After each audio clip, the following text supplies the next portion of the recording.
Rencana Iris Bella dan Aditya Zoni jenguk Amar Zoni saat Lebaran dipertanyakan.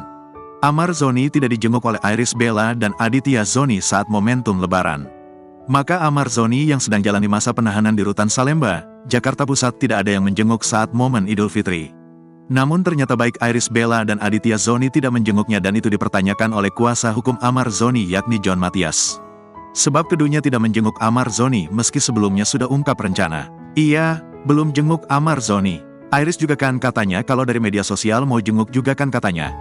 Kalau di media sosial ya, tapi faktanya nggak ada, kata John Matias ketika dihubungi awak media, Senin, tanggal 15 April tahun 2024. Kemudian keluarga Amar sejauh ini pun belum juga mengunjungi sang aktor di penjara. Ya rencananya kan kalau komentarnya di media sosial Aditya itu kan Lebaran pertama mau jenguk Amar itu kan ya kalau kita baca di media sosial, ujar John Matias. John Matias tidak mengetahui pasti kapan keluarga maupun Iris Bella ingin menjenguk Amar Zoni di penjara. Namun sejauh ini belum ada komunikasi dari keluarga Amar maupun Iris Bella terkait kunjungan tersebut. Kalau dari informasinya belum ada, ucap John Matias, belum ada, tandas John Matias.